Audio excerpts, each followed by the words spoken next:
Yeah, he'll need a definite He'll need a miracle. miracle. The hell?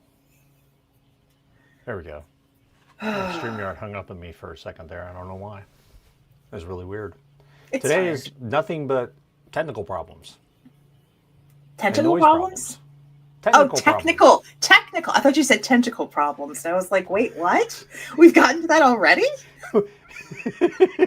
When have I ever had tentacle problems? After dark with woodcuts? Anyway, I'm see. There we go. I want to chat to count just how many cats go through while Terry is not at his desk. Ooh. Oh, So that's a far, we've got good. one. I want to get a count before it's over with. I think that's a important bit of data.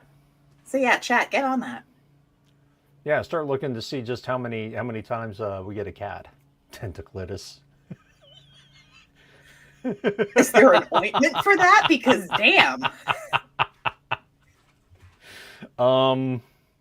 Yeah. I got nothing on that. I'm not. I'm I not. I'm not touching that. Nope. Hello, Antoine, Xander, Rooster, oh, the everybody usual and their dog. suspects. Terry is currently away from his desk. Yep. Just put a cat in his chair for the entire chat. That might happen. You never know, depending on what goes on here. Yep. I'm trying to stall, so see if we can get him back before we start doing our Before we around really the start. world. Yeah, before we really start. Up, the chair moved. There's probably a cat. I bet it's sassy. No, it's You probably think? well, it's Bug or Sassy, one of the two. They usually take the chair if Terry leaves. So, just how many cats are currently moving the chair around? That's a question I want to know the answer to as well. Maybe there's gonna be a fight on the chair. Ooh, that'd be exciting, wouldn't it? It would be. It would be very exciting.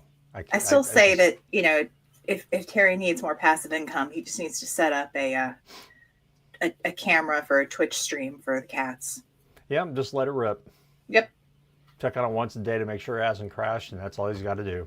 exactly. There would be plenty of people who would you know watch his cats for him. Except for those moments when he forgets and he walks in there naked. Then the views will jump even higher. I'm convinced. I'm I absolutely convinced. No? I got nothing. I who knows? We cannot say unless it has been attempted. All that Gotcha. we know is that people would definitely watch the cats. Well, but will they watch Terry's chair? That's the question. You don't know the Maybe. answer to that either. I don't know a lot of things. I think we're probably going to find out. Howdy, Mm. folks, and welcome to another episode of the Dev Robot Society. I am Paul E. Cooley. Joining me today, Veronica Jaguar and Terry Mixon's chair. Now, Yes. I'd like to start off with Terry. Exactly what have you been up to, Terry? Terry, Really? the chair does not speak. This is just wrong. No, see, this doesn't feel right. I can't insult a chair. It No. doesn't make that smarmy look right back at me. And the cats aren't tall enough. That's true. That's true. That's true. They're just gonna like hunker down and start cleaning themselves. Terry is currently dealing with home improvement drama, but he'll be back at some point, maybe, perhaps. We'll see. It could Hopefully. happen. Terry's on a side quest. Yes, he is on a side Yeah. quest of sorts. That is an appropriate observation, Very appropriate observation. as opposed to inappropriate observations. So, V, what have you been up to? Working. I've been delivering audio, recording audio. Um, Started and should finish tomorrow. I think I'm trying to how to describe it. It's a YA sci-fi post like near future post apocalypse, um, and it's good. I'm enjoying it, and it's moving really fast, which is nice. It's the first YA I've done in a while. But So this is one you're narrating? so I'm co-narrating it. There are 4 Ah, points of view, and so I've got the 2 female characters. So I've got a 17-year-old and a 14-year-old. And then my co-narrator has a 17-year-old and then the adult. The adult who's in charge, I guess. the adult who's in charge. Yes. In spite of really not wanting to be in charge. So yeah. It's always a good time. Yeah. And then writing. So I've got writing and editing to do. I got stuck on my romance thing. So I've got to figure out how to fix that or how to just like push through it. Probably just push through it. Because I'll fix it in post. Can't edit a blank page. No, you can't edit a blank page. And suddenly Paul goes quiet. Oh. Clearly, this is a comedy of errors today, or a tragedy of buffoons. I don't know which one. There's a cat. So if you've counted, Terry has had 1 cat move through. I think Pollux, if I'm remembering properly, a non-fluffy black cat. And then Paul has now displayed another cat. Let's see. Try again, Paul. Up, yeah. I hear Terry. Yeah, my mic died somehow. Somehow, some way.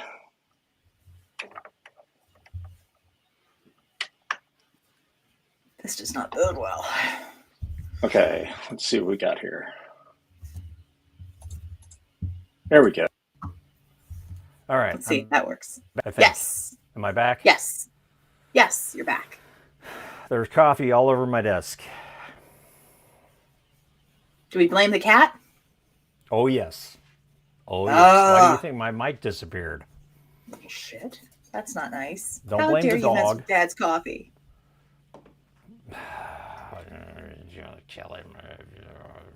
Well, I'm glad you've been busy. Yeah, I've been just slogging through. So, and if anybody wants to put something out, if I'm putting things out in the universe, someone actually contacted me about an audition for Hockey Romance. So please, if you want to light a candle, set up some good thoughts, I would love this Hockey Romance. Really, really would like to narrate one. So You're all about the hockey romance. I like it. I love reading it, but I've never actually narrated one. And I would like to. So yeah. What about you, in spite of cats and coffee? And coffee. And coffee. How's the writing been? The writing has been absolute shit this week. I think part of that is I'm just exhausted from what I did with Kill Shelter, getting it done and out there. And I think part of me was also waiting to see if Sakulina was going to get any major changes, and it didn't. It should be published any day now. You've seen the cover art. The cover art is terrifying. That cover art is nightmare fuel. Like I will not walk on a beach barefoot in the dark because of that. You'll lose toes or other, bodily parts. Other bodily appendages may be at risk. Ow. Yeah, it's a good cover so far. Apart from that, I'm working on Signal Decay right now. I just hit a patch where I need to bail on it and do something else with it because it's not working for me right now. So I just need to close off the scene and then start where the real action occurs. We're 32,000, 33,000 words in, and we're just now getting back to the station where the rest of the book happens. So I'm excited.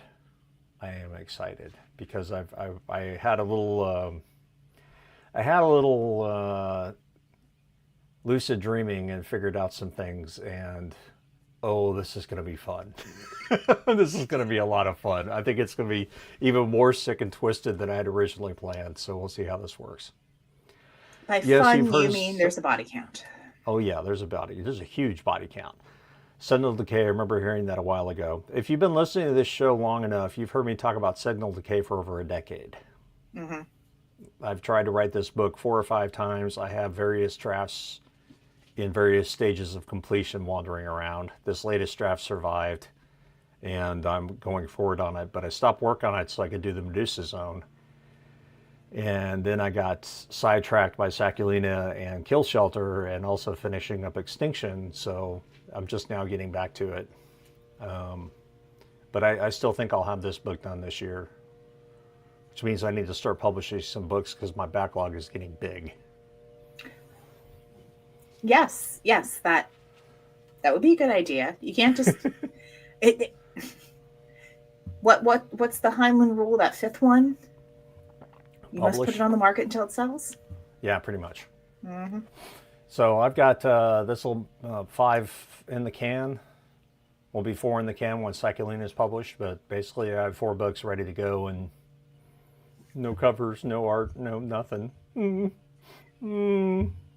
Anyway, it's bad. Dropped 5 books in a week, the week of Paul.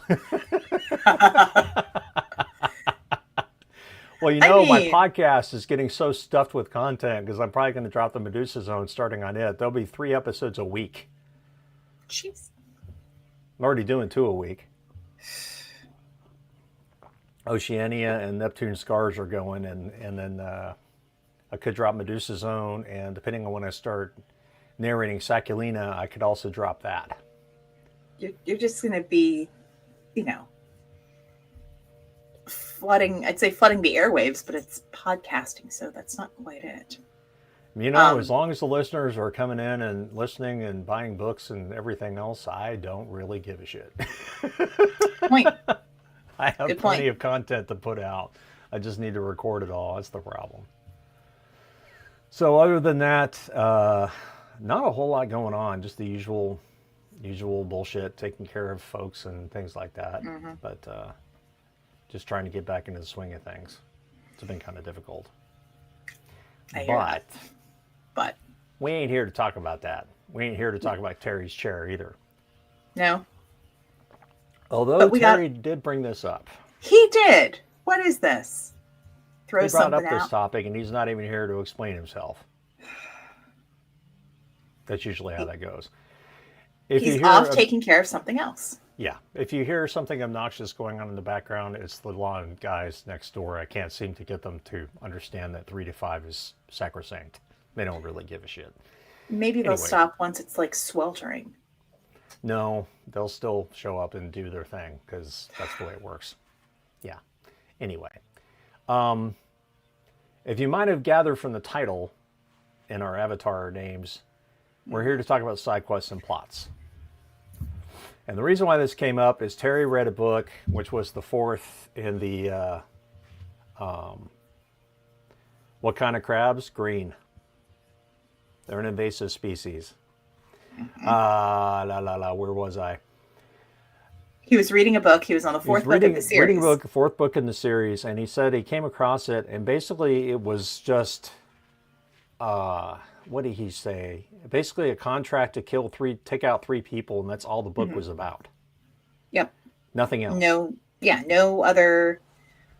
Nothing to develop characters, no new things introduced. Because in a series, a lot of times you'll get you'll have mini arcs that go through. So maybe the first arc gets wrapped up by the 3rd book of the series, and then something new or like the second stage of something gets introduced, and then you've got a handful of other books that will take care of that arc. But there was nothing in that book. It was literally just, we're off to kill someone. Really? Yeah, let's go do it.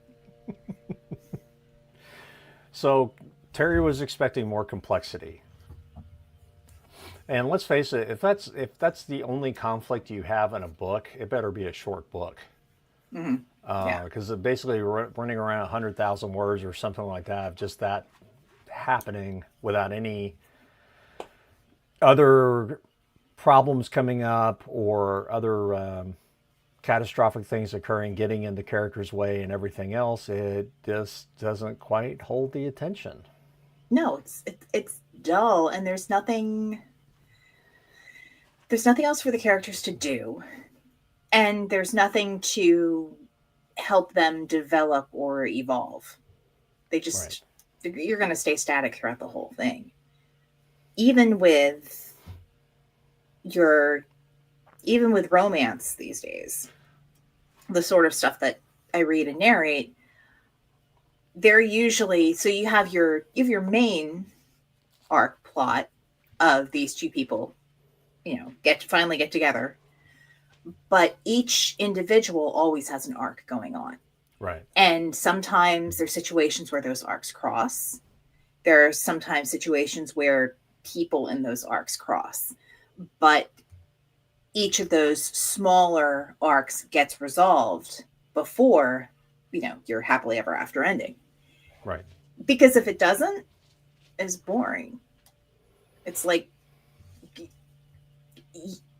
there's no need for other characters. There's no need for other settings. There's often no other conflict then. Yeah, there's no way to complicate their lives. And it's way too much fun to complicate your characters' lives. Yes, what? It is. Yes, it is. Hey. This is the face of agreement. That's what this is. Yes. Can we get them into trouble? Yes, yes. I looked at it this way when he put this out there was basically if your plot has no side quests, it is a side quest. Ooh. Because your plot should be the overarching thing like she's talking about, but if you're writing a novel, you do have these little side quest thingies that happen that drag the character off course, or it's for more information that they wouldn't have found out otherwise if they stayed on the main plot. That's how games work. If you start looking at the more intelligent video games, that's how they do things, and the side quests buttress information. You don't have to do them, but they give you more information. In a book, those side quests are really, really important. In the games, you have a choice where you can either go on them or not, but often times in the side quests, when you look at a novel, the character makes the choice to go down that road. And as a writer, I think it's important to give them those, where they can basically make the decisions as to how they want to go forward with it. Is that something they really want to explore? Are you going to force them to explore it regardless? Which is another fun thing is when the side quest, the character doesn't want to do the side quest, but they have to. They get forced into it by some other conflict that's going on in the game or the novel, and they suddenly have to go someplace that they had no interest in going at all. And I find that those kind of books fascinating and engaging because the author is constantly giving the characters something to do and something to worry about. And that's where when the Crucible is where you find out who these characters are. Absolutely. But if your plot has no side quests, it is a side quest. In my humble opinion. I can buy into that. Terry, what say you? You brought this topic up and then you fled. Sorry, I was on a remodeling side quest. Contractor showed up right as the show was supposed to start.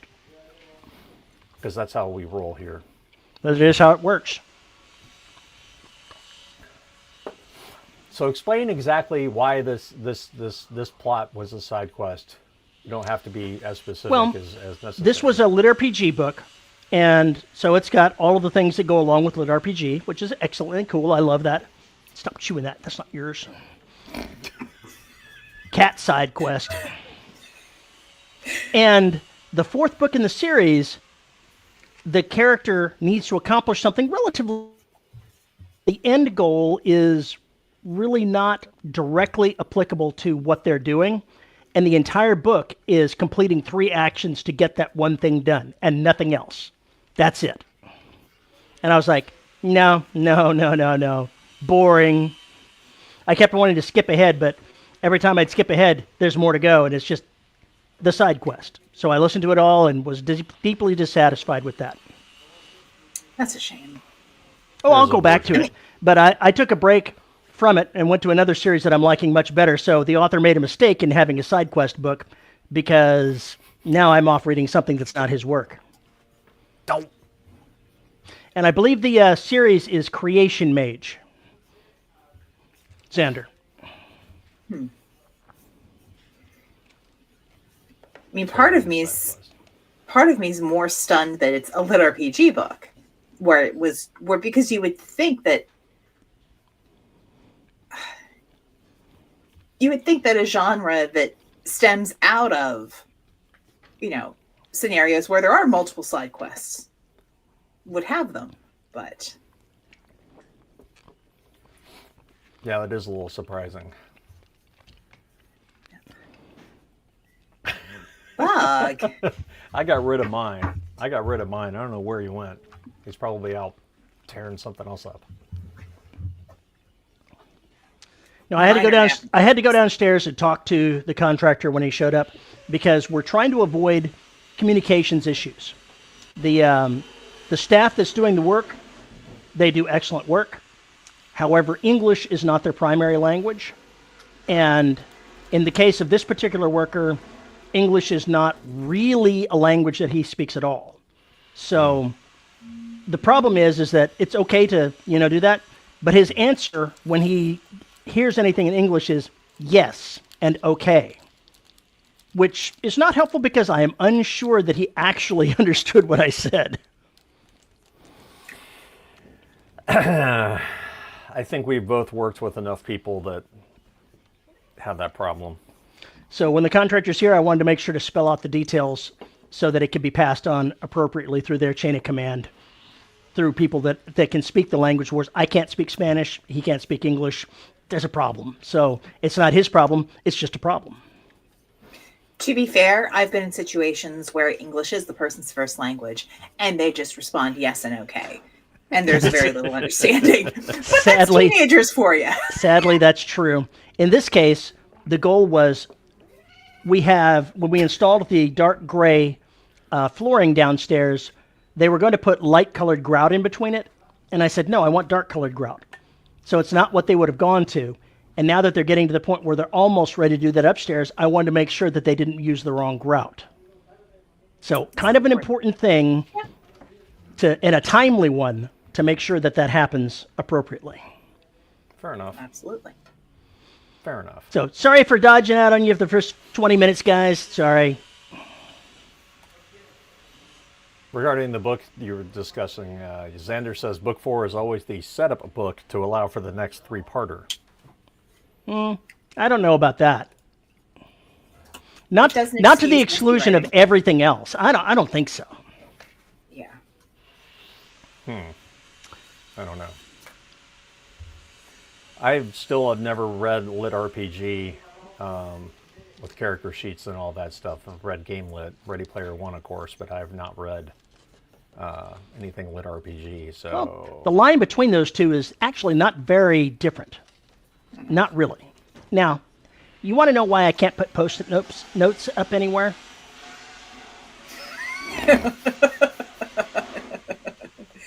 It's not a bug, it's a feature.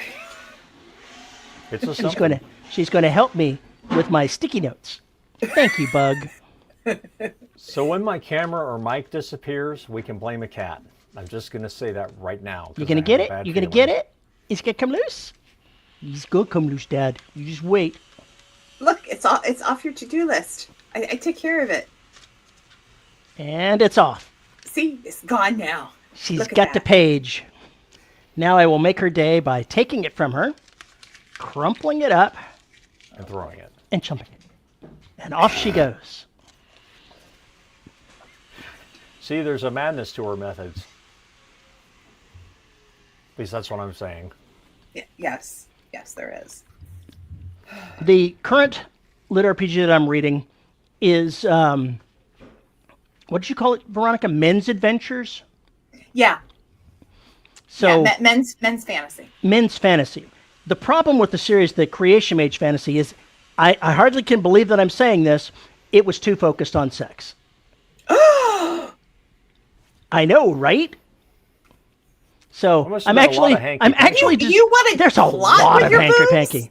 Oh my gosh! How dare you? The problem is with the Creation Mage series is how does he get new spells? By having sex with people. So it's everywhere. Yeah, that's for those who are going. Wait, what? This is a common thing in that. That's how you learn things. That's how you recharge. So do you require new spells by trying new positions?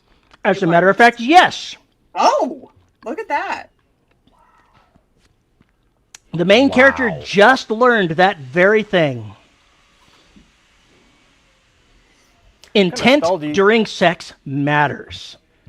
What kind of spell do you get from reverse cowgirl? What's going on? I could not begin to tell you how that would work, but the series that I'm currently listening to is Dungeon Diving 101, the series that goes along with that. And it is also men's adventure, but the sex is much more restrained, and it's not everything. And it's much more interesting. There's lots of things going on. I'm enjoying it better than the other series. And nobody's mentioned anything about Reverse Cowgirl in there anywhere so far. Okay. She's got nothing to add to that. I'm not sure if it's wrong that my thoughts were right with Paul's, right on that. That was the first thing my brain went to. So if you grab the legs and just give it a good spin during the middle, what happens? You hope you're in 0G, otherwise it's going to cause you problems. Are you familiar with Peyronie's disease? You hope that your partner has stretched beforehand. That's what. I hope my engorged member can move in that direction. Anyway, that's Wait, for After Dark. Whoa, hold on now. Your engorged member. Okay. Thank you for adding that to the conversation. Well, anyway, that's really interesting idea of getting new spells and whatnot for sex. I had never even considered that as a thing. Really? Yeah, really. Because I've one of the series, one of the books I narrated did have that, and plus the recharging, but yeah. I mean, if you think about it, if you go from like a purely magic perspective, people learn if you have to learn different types of magic, you have to go to different types of mages to learn. True. So. True. Still, I want to see. Well, no, I don't actually. I do not want to know how the author is choosing this. I don't want to see that spreadsheet. Are they just going through the Kama Sutra and say, "Oh, well, that's a good one for this." Maybe, or maybe they're just doing their doing their OnlyFans research and just going, "Yep, flag that. That works too. Ooh, that's good too." Yeah. My partner and I did this the other night. That was really funky. That's just so strange. So, too much boning in the series for you, huh? Well, it became intrusive. Any element of a story, when you do it often enough, that it becomes intrusive is a problem. Is it one of those deals? Sex in these stories should be titillating. It shouldn't be porn, where you've just lambasted it out and it's just everywhere. And I understand people may differentiate with what words they use for that, but there's a difference between erotic and going beyond that. And this series seems to be going a little beyond that. And the characters are a little two-dimensional, if you know what I mean. Things are not as well written as I would like. But that's just my taste. Other people may enjoy the heck out of it. Okay. Yeah, I see. I can understand that. It may be one of those situations where occasionally you just close the bedroom door and move on and talk about it afterwards in generalities and not really get all that specific. You could, but it would not fit the genre. Then if you were going to do that, you would go like back into more game lit. Versus one of the hallmarks of men's fantasy or harem is the descriptors, and the gaze is different. So if that's not if you like a less mechanical gaze, then that particular type of fiction may not be for you. Whereas reverse harem or why choose, so from the a more romance perspective, that's going to be multidimensional. But there will probably still be massive boners. Rowdy says two-dimensional, but with massive boners. There you go. Yeah. I don't know why I've never come across this stuff. Really weird. You're not looking for it. Well, that's true. That's very true. What Oh happens if my I go lord. looking for it?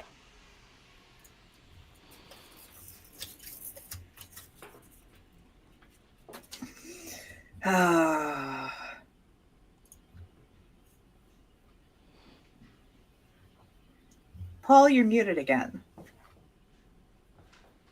They killed my cat. No. His kitty was helping him. He has disconnected my USB again. I don't think he's not going to get that tech support certification he's working for. He's going to he can't get a boot it in the ass. A serious boot in the behind is what he's going to get. Trust me on this. The only reason I have a mic is because the AirPods kicked down. So there you go. Today is going to be fraught with technical support issues. Just so you know. Their cat plus cert. Oh, that's bad, Xander. That's really bad. Yes. But given the audience, I am not surprised. How would you have turned this side quest into a plot, Terry? It needed to have more to go along with it. Instead of having, he had to go kill 3 people to gather the appropriate souls to do his task that he needed to do. Mix that up with the mainline plot that was going on and other things that he was doing. Chop the number of souls that he had to gather to maybe 1, but that one's a little hard to find. It's not like go there, fight this one person. It's go there, that person is already on the run, then you have to go through other things to catch that person. In this case, it was 3, go certain places, deal with the fight that's there, kill the person, you're done. Not very complex at all. No. I mean, or it could have been a case of where maybe they find maybe they they've tried to take out the one person, but what if that one person also has the quest to take them out? Mm-hmm. Or maybe it's, there's Or they know it's coming. ways. Yeah, there's always ways to complicate it. Or maybe they try to bargain, well, I'll pay you more if you don't kill me, and we can go after these other 2 together because they're shits. Well, and then, in fact, one of them did something very much like that, but it was still a side quest. In my mind, it was still a side quest.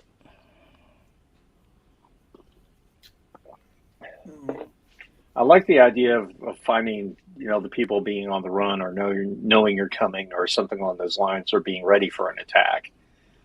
That would at least make it more interesting because it would require some strategy or result in some of the main character getting their ass whooped unexpectedly. I think that's maybe that's the mark of it being a plot. Is it just sounds to me like there weren't enough obstacles in the way. It was too simple. Yeah. Bone, travel, kill, repeat. There, you know what, Xander? There's your men's fantasy series to write. Bone, travel, kill. I like it. It'll could work. Shouldn't it be travel, bone, kill? Depends on what you need to do to pack. And I'm letting that one go for right now. Just saying. We'll be talking about that in After Dark, I'm sure. Ooh. So how many? So is it? How many side quests would you need? So I mean, like I was saying, with romance these days, you usually have at least 2, 1 per character, and on top of the main plot. Is it per POV character? So how late is that? It's actually not awful. Okay. It's not awful. For us, sorry for you. I think the answer is a dependent one. It's not just how many side quests you need. It's, is this book a single book or is it a series? A set of side quests doesn't necessarily have to happen all in one book in a series. Right.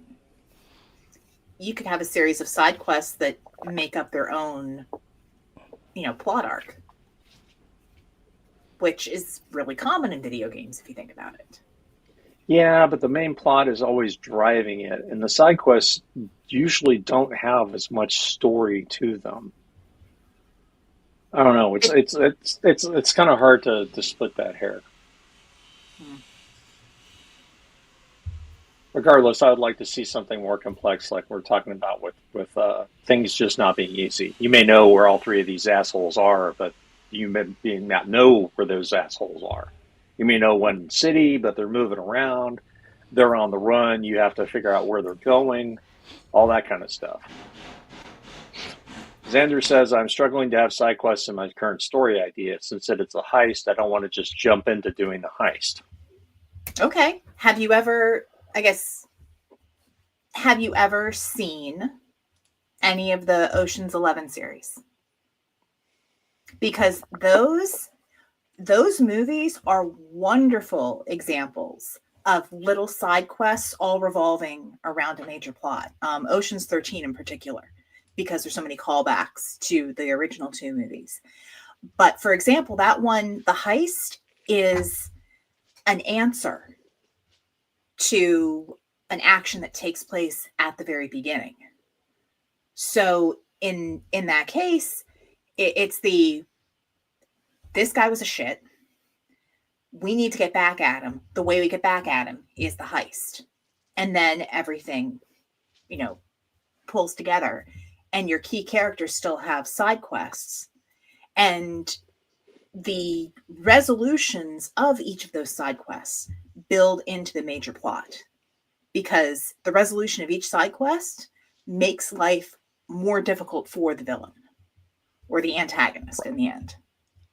So I would go back and, look at something like that. There's nothing wrong with sitting down and watching something or rereading something and taking notes. Yeah, take the beats. Look for the beats and steal them as much as possible. Characters have to go do stuff. They can't just have everything given to them. And if you're writing about a heist, there's all the setup and prep you have to do before the freaking heist. And that requires getting stuff from people, finding people to do jobs for you, surveilling, all sorts of stuff that lead up to the heist. Mm-hmm. And there's always opportunities for somebody's past to catch up with them. Yes. Or something, to come out and be inconvenient. The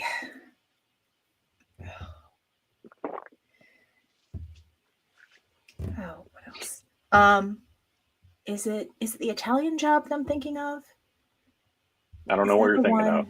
I'm trying to think if it's the one with Charlize Theron and Jason Statham. Maybe. That's another good one too, because there are a lot of little things that come up. It's not as complex as Ocean's 13, but it's still a good heist movie with characters that each have their own, side quests and problems that crop up. Some characters may have ulterior motives. Yes. Absolutely.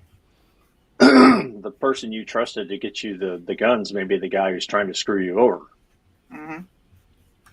There's just there's so many little complexities that go on there. What if they couldn't find the shell you were planning on using, and instead of using some certain weapon, you're having to use this little 22 or whatever that totally changes, how you have to approach the job, how close you have to get, the kind of things you have to do to make all of that happen. Those are wonderful areas for drama and comedy for your main character. It may be just terrible to them, but imagine the person trying to explain why they couldn't do what they're doing.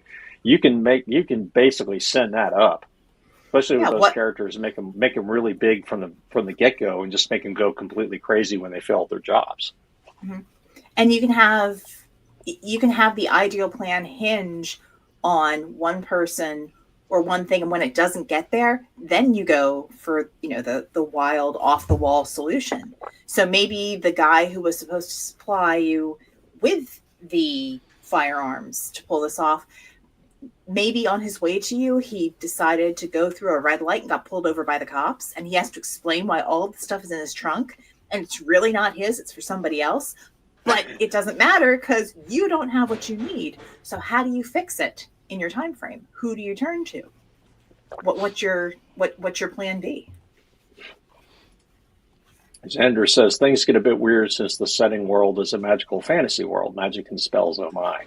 It's still the same thing. Yeah, you can nuke somebody's mana. You can make them inert. You can make them allergic to something. You know, magically allergic. You can come up with all different rules, and as long as there is a consequence and limitation to what you're creating, you can mess with it. In that case, I would say spell ingredients. Maybe there's some spell ingredient that's really, really difficult to get. And maybe there's an inferior substitution you can use, but you really want the real thing, and you're stuck with the substitution, meaning that the spell you're trying to do may work, may not. That's suspense for everything that goes on. That's another perfect little side plot there. Another little complication to work through. It just seems like there's all these different possibilities whenever you're doing something like a heist or planning an attack or any of those kinds of things. You're always having to look at surveillance. You're having to look at knowing where you're going, knowing what you're doing, how you're going to do it, and what the ramifications are of fucking up. Mm-hmm. Or what the ramifications are of success. Yeah. I mean, you could sit down and write the perfect plan. Start to finish, write the perfect, everything goes absolutely right plan. Then go backwards and F it up. Yeah, pretty much. Just that's how software gets written. Yeah, figure out how to cause problems for your characters. You know. So and it's easier than you think, but it's also harder than you think. Because even if you're causing your characters problems, you still have to know what will be the solution. Whether or not they get it, that's where you can play deity of your own happy world. No, you don't deserve it. You don't get it. You get nothing. Remember that priest you pissed off 3 years ago? Yeah, that's the guy who's got the stuff. Crap. And now what do I do? Well, he promised to kill me on sight next time I saw him, so maybe I won't go see him. Maybe you'll go see him. Mm-hmm.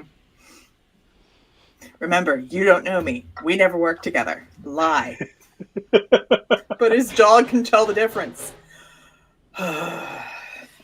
Distract the dog. Distract the dog. Kill the dog. No. No, we don't do that. That book will get DNF'd like nobody's business. Depends on what kind of dog it is. I don't think anybody's going to cry over a hellhound. Oh, but he's so cute. Before he snaps you in two pieces with his four heads. I wrote a hellhound that's cute and slobbery. Cute and slobbery. You can't hurt her. Oh my god. Do you like sprawling plots or do you like closer plots, Terry? I like closer plots, but I like them to have lots of branches that go out. I want them to keep fairly close to what they're working on, but when they reach a point, they need to be ready to branch out and go other places. They can't just be a cozy novel. Fair enough. Fair enough. What about you, V? I like it to make sense. I'm okay with like 5 or 6 or 10 different tangents going off because I love to see how stuff gets pulled together. So as long as in the end it makes sense and there's a payoff, it can be sprawling. That's fine. Because for me as a reader or listener or consumer, the joy is in the discovery. And if you do something really clever, oh, you got me. I am right there. It doesn't have to be big, but if you manage to tie these 3 characters together or introduce something that's not that logically makes sense and fits within the character constraints, you've got me. It just needs to be done intelligently, not necessarily logically, because there are plenty of genres where logic does not fit, but it needs to be done intelligently so stuff gets pulled together. And it's okay to leave, threads hanging, because you never know when that sequel is going to come up. That's true. As a reader, I can go either way. It just depends on how it's done. But I think the books that I enjoy the most are closer, because we spend more time with a few characters as opposed to spending time with a lot of characters. And maybe that's not a sprawling plot, there's just a sprawling number of characters, but typically when I think of a sprawling plot, I think of a lot of different people in a lot of different places and a lot of different things going on simultaneously. And I've written that, but the majority of the books I've written, the action takes place in 6 to 7 hours. You have a completely different way of thinking about how it all works and how to make it sprawling. You've got a whole bunch of characters maybe all working on the same job, so to speak, but they're all doing different things. And some of them aren't coming back because that's my world. Right. But you can do certain things when it's closer because you can have more impact on the characters. And I think that's one of the reasons why I like it like that. There are a few operas that I enjoy, like Peter F. Hamilton, where he strings everything together, like in the Knights Dawn trilogy, where you have hundreds of characters, and you still are close with like 5 to 6 of them on a regular basis, and so you don't forget who they are. You learn more about them as the book goes on. Books go on, but the rest of the setting and the rest of the number of characters involved, it's just sprawling. It's terrifying when you read the cast of characters. And hats off to him. I don't think I can do that. Derelict is about as close as I'm going to get to that. And that was a tough deal because I was used to writing, bottle stories. But figuring out the little side quests and plotastrophes that you can commit upon the way to your characters and the story in general is very cool. Otherwise, yeah, you do get a boring book. So I get that completely. What do you got, chat? Damn it, now you're making me think of stuff that I've got to do when I go back and start editing. That's one thing. I need to look for side plots and see or make sure that that as major things happen, there are little threads that are still going to tie back to the main ending. Because thinking about it now, it's very linear. Okay. I can see that. But considering I'm going to have to add about 15,000 words, I have room. I know if my characters are getting stuff done too easily, I've fucked up. If things are going too well for too long, I have dropped the ball somewhere. I got to make a problem. I got to create a problem for them. And even when they should be safe, they're as safe as secure and they can be, there are always ways to cause mayhem to take that security and safety away from them. And that's just basically, regardless of whether you're looking at it from a horror, suspense, action, thriller, or even romance side, that needs to be there. It doesn't have to be over the top, but that needs to be there for it all to work. There are too many cats in DRS. Okay, well, yeah, what are you going to do? Journey Thrice Begun by Sean Bobby Kerr. Pretty good. Want to get back to reading it, but I can wait an hour. Well, I understand. I'm glad we're more important than that. I've got 3 or 4 books that are currently on the Kindle that I need to read. I read so fast, so I'll get 3 or 4 that I'm going to read, and I'll sit and binge them in a weekend. Must be nice. Must be nice. It means I'll just like go sit someplace and ignore the rest of the world, but Yeah, I need to do that more often. I need to do that a lot more often. while. So what's cool about it, Xander? 20,000 books in their Kindle, and you need to read. Rising.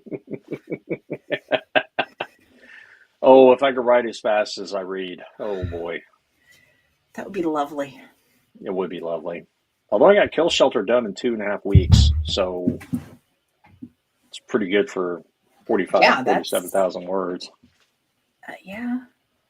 Just need to do it again, and I don't know what creature to use this time. I'm so confused. You need to come up with another one? Sand Yeah. fleas. Oh! Ew. Ew. I think I now have ideas for After Dark. And Oh ew. dear. Oh dear. Oh dear. Thanks. Oh dear. Already, and if Brett were here, he would be saying the same thing. There was some terrible horror movie, and I can't remember what it was called. It may have been called Sand Fleas. Who the fuck knows? But it was gigantic sand fleas that were basically raping teenagers and leaving them for dead and all sorts of other crazy shit. I think it was 78, 79, somewhere in there. Maybe it was Blood Beach or Beach of Blood. I can't remember what it was called. I can't remember. Brett would know. But sand fleas. Sand fleas. Now I've got other ideas. I'll have to find the YouTube video that I remember. I need to send you Saculina so I can see what you make. No, please don't. Send it. You know what? Send it to the Mighty Ginger. He will appreciate it. I mean, granted, he gets in his reading time by following me around while I'm shopping. He's like, I'm going to look. Okay, phone. He's wandering around scrolling and reading. How much looking for? No, not yet. Okay, I'll be here. That's too funny. That's way too funny. I thought there was something wrong with my headphones. No, it's my cat snoring. Killer jackalopes.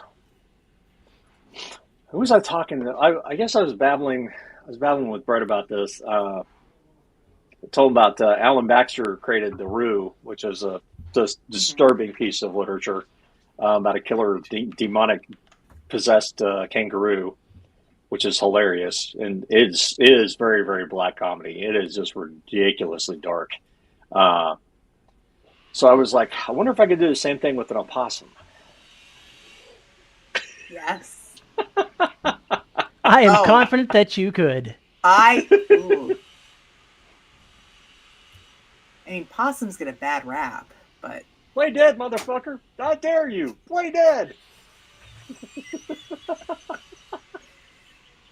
maybe muskrats, groundhogs, No. river otters. No. You can't trust those river otters. No, you They're really big. can't. They're not like the cute little ones that you see when you think of otters. They're like, yay big, and they got teeth, and they are carnivorous. I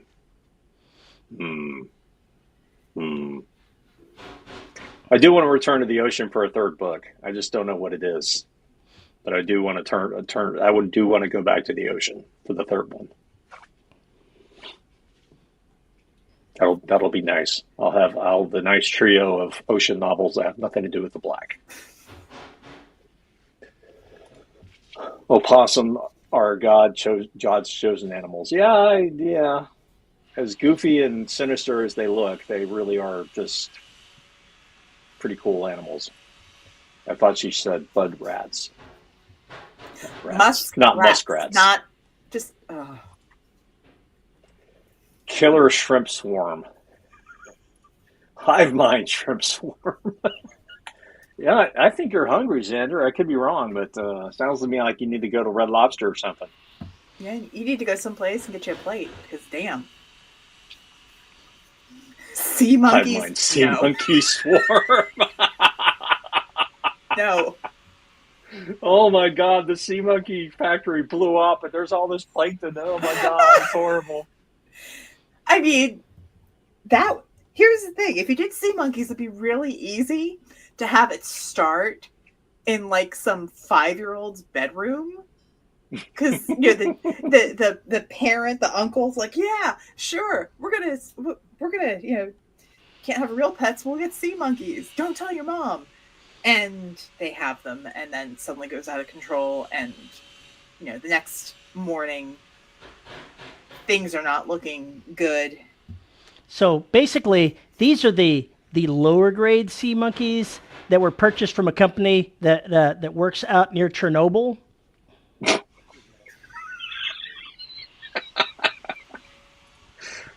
Save it for after dark, Matt. Save it for after dark. Oh boy. Bad monkeys. All bad monkeys. I don't know. Fine. Killer shrimp. We're down to killer plankton and killer shrimp. That is just wrong. Ooh. I have a great title, but now I got to figure out how to use it. What title? Red Tide Rising. Algae blooms, red tides. I mean, if there's a way to... Ooh. You could do something with an algae bloom, but it would depend on what it's feeding on. Feeds on people. So what happens if you get bitten by a radioactive sea monkey? What would the superpower be? To do nothing but eat whatever food they put in the bowl. That's about it. Yeah. Look up plankton if you don't understand. That's all sea monkeys are, if I remember correctly. Mountain crabs, teenage mutant sea monkeys. Really? This is the level we've been reduced to. We've the power to reject society and return to the sea. In Welsh, I can do that already. Damn the man, save the sea monkeys. Yeah, let's go with that. We'll see how that works out. Bold strategy. Let's see if it works out for him, Colin.